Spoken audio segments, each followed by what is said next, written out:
What's up, NBA fan? What's up, all sports fans? This your boy JB, host of the Behind the Bench podcast network and channel.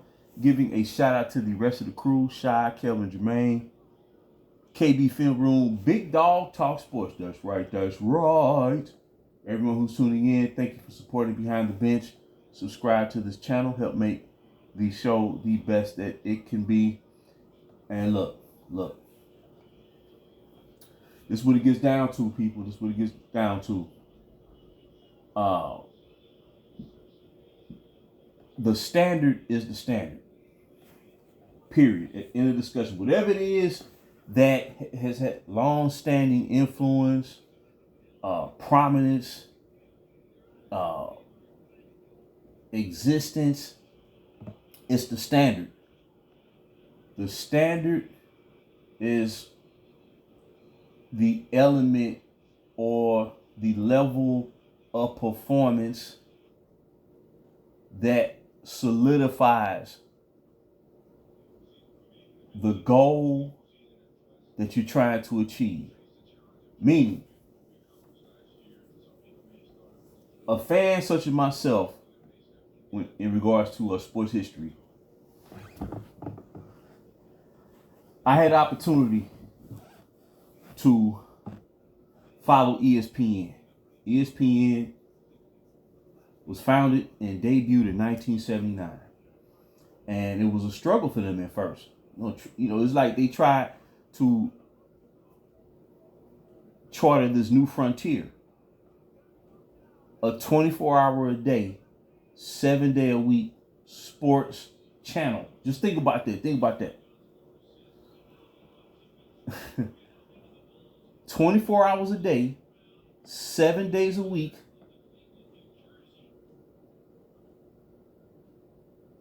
30 days of the month, 365 days of the year.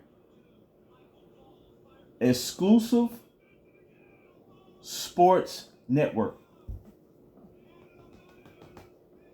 Many people thought something like that could never stand the test of time. Many people thought it was a gimmick. But when you're trying to establish a standard, man, it can prove a lot of people wrong, man. And it's not that people intended or deliberately suggested that ESPN would never work, but based on precedence and what they saw, in the past regarding sports coverage, they didn't think ESPN had a chance. But year by year, by the time the mid-'80s kicked in, ESPN not only achieved their goal, but exceeded their goal and set the standard. Thus, they became known as the leader in sports television. Think about that, people. Think about it. That's one of the greatest identities to have. Or reputation. Let me put that reputation, because I'm trying to come up with this on the fly. The leader in sports television. Do you know how special that is, man? How many people love and enjoy watching sports? The leader, where ESPN, when it reached its apex, or when I should say, it established a standard that we had never seen. They were so influential that it led many of the cable news networks, such as CNN, to emulate their presentation.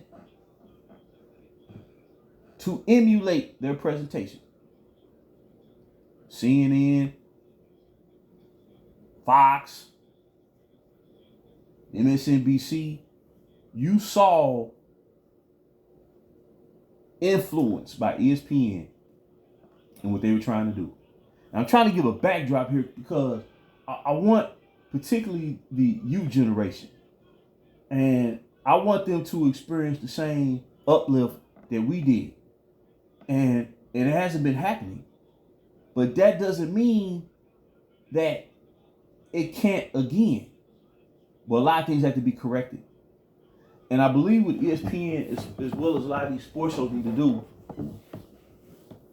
is revisit, go back to basics, start anew, reset. You see what I'm saying? Like, anybody can lose their way, man. Like, if you, you know, if you're at a vulnerable point and you feel you may need to do something to maintain your stature, you may take a direction that will lead you, to the brink. But you may not foresee it until it becomes full-fledged. So what I'm trying to say is, let's think about, like I said, the mid-'80s. Because this really isn't about one person. I'm going to get to this in a minute. I love setting backdrops. It's not about which generation is the best. I don't get off into that. Baby boomers versus the flower child generation of the 60s, that they refer to a lot of that.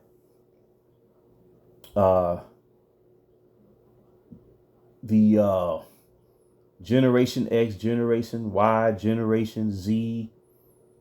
I don't get off into none of that, man. But whatever time that a standard was established, then I think when you start to lose your way, you need to go back to that point of reference to regain your footing. You know what I'm saying? To steer course back to where you need to be. So what I'm saying is, any sports fan that's like in their 40s or 50s or older, we're just saying that range. We try to emphasize the point that this network has taken a precipitous drop in production. We're not just saying it just to be talking. It's not trying to prove that, this generation is better, but it's just recognizing we saw something that's not being shown today. And so it's a lot of forces standing in the way of the standard being reestablished. Oh, it could be reestablished overnight with the snap of a finger. You see what I'm saying? So what I'm getting at is, when you lower the bar an inch, eventually the bar will lower by a mile.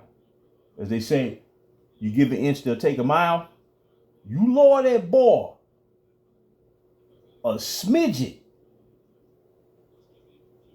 people gonna take advantage of it. See, when the standard was established and it was clear cut that standard was going to be compromised, you didn't see efforts to delegitimize the past. Think about that in anything that you do. When the standard is protected and maintained, you don't see any effort to try to undermine those efforts from past contributions that help establish that standard over a period of time. But when you lower the bar, when you start feeling that you have to appeal beyond the realm of comprehension, it leads to a moment that we unfortunately had to witness a couple of days ago, when we had a sports personality who came across as if she didn't know who a legendary football player was. And this is not to attack her, but it's just the latest example of how the bar has been lowered. Because if this was 1985 or 1995, that wouldn't have happened. I can guarantee you that. I'm not talking about a slip of the tongue, a Freudian slip per se. I'm not talking about that. I'm talking about when you lower the bar to the degree where you start, where you're being encouraged to appeal to the lowest common denominator by disregarding the past. That's what leads to this moment right here. It's not an accident that something like this happened. So I like to break things down because I'm a deep thinker. So we have a situation where Monica McNutt, she's an attractive lady, man. she played basketball, I believe during her college years or whatnot. She has a very vibrant personality, you know what I'm saying? But at the end of the day, you cannot come on there and say or suggest or give the impression that you don't know who a player like Barry Sanders is. Like you're not familiar with him. You know what that reminds me of?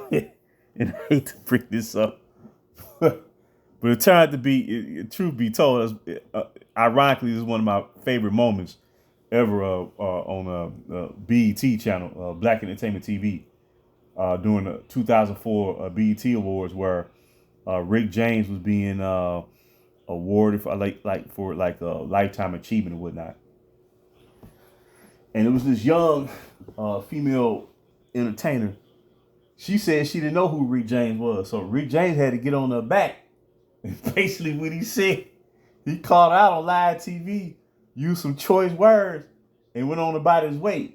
And you knew he was gonna go off. You see what I'm saying? Because the late Rick James was a legendary figure when it comes to the world of music. You know what I'm saying? So when it comes to Barry Sanders, we talking about one of the greatest running backs of all time.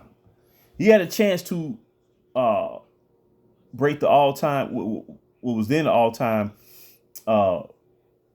career rushing record of Walter Payton's. I still remember the number, 16,726 yards. And Barry Sanders was like, all he needed was like about 1,200 yards, something like that, or play a full season of football to break that record. But he decided to retire at the top of his game. A lot of people, man, couldn't understand why he would do that. But hey, he wasn't tripping off that. You know what I'm saying? And I wanted to see him go for that. And Walter Payton, I mean, my God, he is a true legend of the game. And I love Walter Payton as a football fan. But at the end of the day, Barry Sanders is one of only two players in the history of professional football at that position to average 5 yards per carry or more. Barry Sanders and Jim Brown, the late great Jim Brown. That's how great of a running back Barry Sanders was. Plus, he won the Heisman Trophy back in 1988 with the Oklahoma State Cowboys college football team. But for her to come across as if she didn't know who he was, man, it just shows there's a disconnect. See, when something like that happened, like I said, man, like take a fan such as myself. I grew up as a teenager, mainly during the 80s, right? I didn't see Jim Brown play. Shit, Jim Brown only played 9 years. He retired like in 19, had to be 19, like 60. But let's just say I know he played 9 years. He retired at the age of 30. Never returned back to pro football to pursue a acting career. But by watching programming or documentaries such as NFL Films, hosted by Steve Sable, man, you want to watch some rich historical content when it comes to pro football. There was nothing better than NFL Films by Steve Sable. Oh my God. The music, the theatrics, man, they knew what they were doing, man. They knew what they were doing. But that's how I learned about Jim Brown. And everything that was said about him, his dominance, him playing lacrosse at the University of Syracuse. So you come away, man, with the reality of the understanding who Jim Brown was. You see what I'm saying? There was no disconnect because the standard is all about honoring the contribution of the past players. That's not what's happening right now. There's a disconnect. And I think it's because of this attempt to discredit the past, to uplift the current generation. You can't do that. You can enjoy what's being done in the present time, but still uphold and respect what was being done in the past. That's not what's being done. And that crystallized, and that's what led to that situation last week or a couple of days ago when she did that. So what I'm saying is, man, that should lead this network to finally get back to basics, man. Because I'm not gonna sit here and trash her. I ain't finna do that. I mean, it was wild. Don't get me wrong. Now it was wild. I'm sitting shaking my head like, first of all, I guess she apparently mistaken the other guest on there, some comedian. I think his name is Drewski. He had the uniform. I guess he had it on backwards, and it read, it showed the last name of Sanders. She thought it was Shadua Sanders. Well, first of all, Shadua Sanders played for a totally different organization than Barry Sanders did, and they have different color schemes. Like how can you? That's what I'm saying. It's more about. It's not about being unknowledgeable or lacking knowledge. It's about a disconnect. That's the root of what's going on. That's why there's this lack of willingness to do research and learn about past greats. I ain't saying you gotta learn about everything. I don't know every single player that ever played in the NBA, NFL, but I'll uphold their history. And I can uphold the history and look forward to watching my favorite squad get ready to take the field for another great season in NFL football. You can do both. Both can be done at the same time. So what I'm saying is, man, ESPN, think about that. Like I said, the leader in sports television, man. That's like, man, that's so freaking deep, man. Like, woo. And they upheld that, man. They upheld it. And when shows came on, like when they, aired shows like feature shows like Sports Reporters, hosted by Jeremy Schaap, and he would have some of the nation's best sports writers on the show. Like Mike Lupica of the New York Times, or New York Post, and then you had Bob Ryan of the Boston Globe. You had William Rhoden, who represented the Washington Post. You had Mitch Albom of the Detroit Free Press. Then we have like people like esteemed writers like Ralph Wiley of Sports Illustrated, late great Ralph Wiley. And man, I'm telling you, man, like you felt like, man, it felt like almost like a renaissance, dog. It was like you knew that you was finna learn something, dog. And how can I say this, man? To know that you're gonna tune in and learn something, it don't get no better than that, man. It makes you appreciate sports even more. And sports is supposed to be about meritocracy. It's all based on your performance. And ultimately it's based on winning. The ultimate goal to win, and that has been compromised in so many levels over this past 10 years, over this past decade or so. So when new shows came on, Sports Reporters, Up Close, hosted by Bob Eli, and they would do in-depth commentary of athletes or social issues that was affecting, society as a whole or the sports world in the grand scheme of things.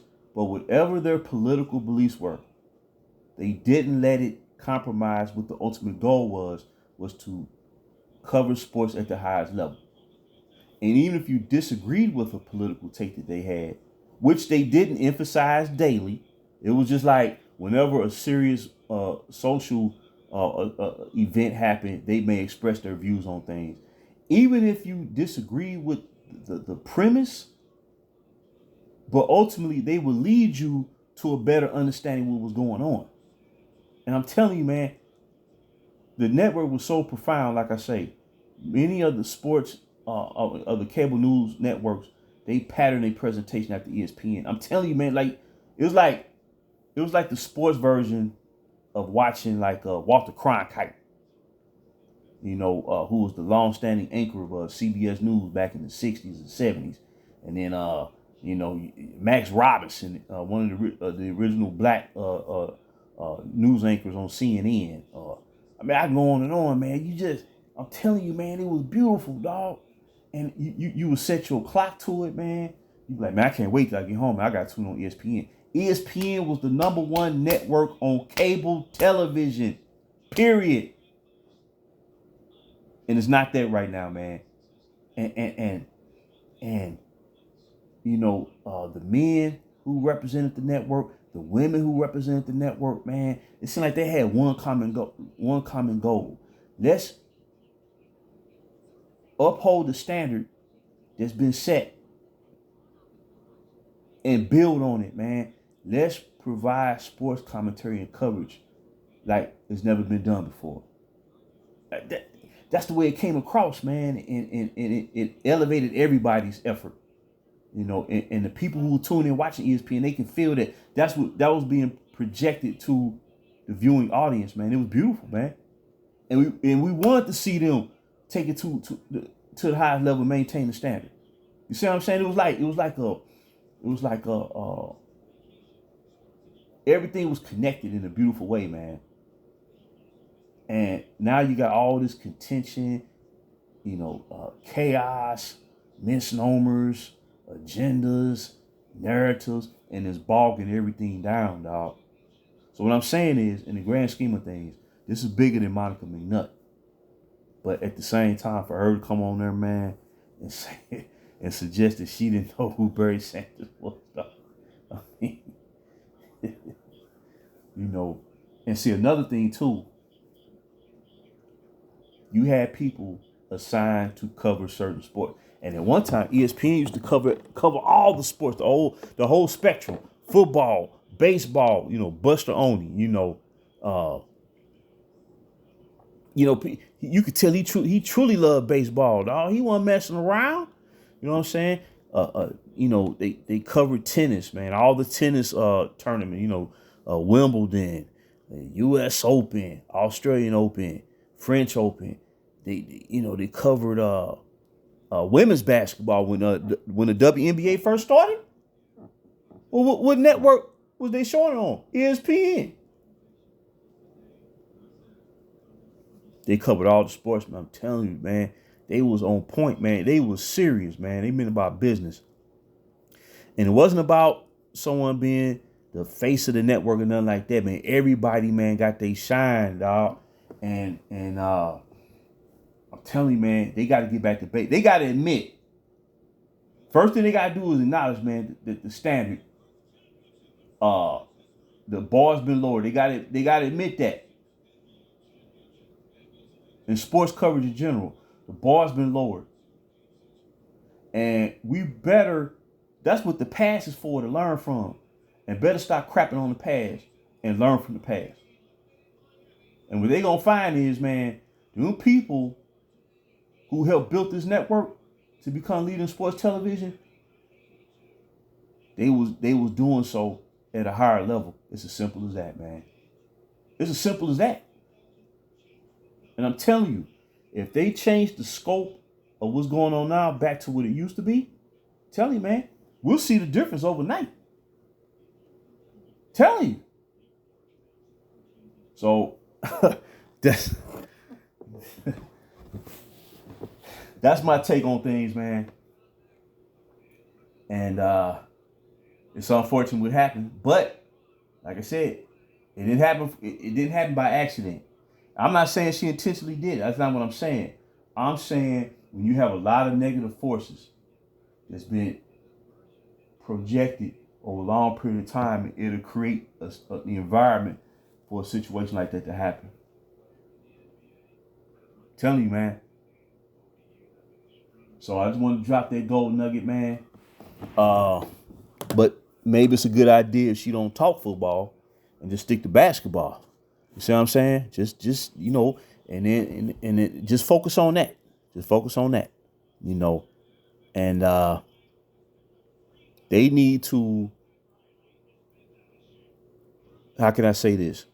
Regain focus to become the leader in sports television again. Because that's what they were during the years of glory. So, like I said, man, that's another dubious moment, man, but it don't surprise me none at all. But it's not the bag on her, nothing like that. I ain't gonna do that. But there's always a root to the problem, and the root of the problem is they did not uphold the standard that was established in years prior. But leave your comments and thoughts until next time. This your boy JB, BTB, behind the bench.